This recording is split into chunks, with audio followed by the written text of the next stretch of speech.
हे बघा आमच्या बाजूचं गव्हाचं शेत गहू कापणं चालू आहे. इकडं गव्हाच्या पेंड्या बांधून टाकल्या त्यांनी गहू कापणं चालू आहे. त्याचा गहू लवकर पेरलेला होता म्हणून लवकर आला काढण्यासाठी. आमचा आणखी हिरवाच आहे, आलेला नाही. मी त्या दिवशी तुम्हाला व्हिडिओमध्ये दाखवला होता. हे साईडनं खालूनच आहे आमचं शेत, इकडून बाजूला बांधाच्या खालून.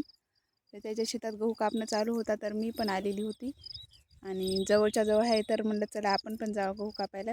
मला गहू कापायला आवडतं त्याच्यामुळे मी पण आलेली आहे गहू कापायसाठी.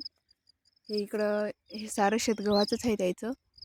हे पहा सगळं शेत गव्हाचं आहे. आणि आता दुपारची वेळ झालेली आहे, जेवायला बसलेली आहे. किती ऊन पण तपायले खूप, झाडाखाली मस्त थंडगार लागते आणि उन्हात गव्हाच्या शेतात तर खूपच ऊन लागते.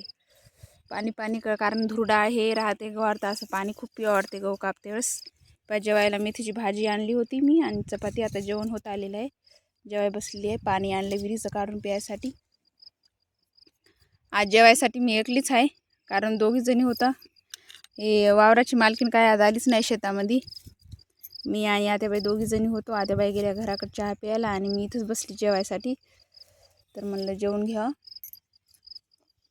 पुन्हा थोडं राहिलेलं आहे कापायचं, अडचण होऊन जाते कापायला. शगुने चल चपाती खाते का? शगुना या एवढुबरे आमच्या शगुन्या पण आहेत इथं बाजूतच बसलेल्या. तिकडून हारुणबाई बसलेली आहे. ऊन असं खूप तपायला आहे. तिथं बाजूला गव्हाची मशीन पण चालू आहे. हे पहा वातावरण कसं दिसाय रे, ऊन पण तपायले. रातकिरे आणि रातकिरे का दिवसा पण वरडायलेत का हे रे? किरकिर राते कळे ना दिवस कळे ना का तुम्हाला बी डेबरे हो.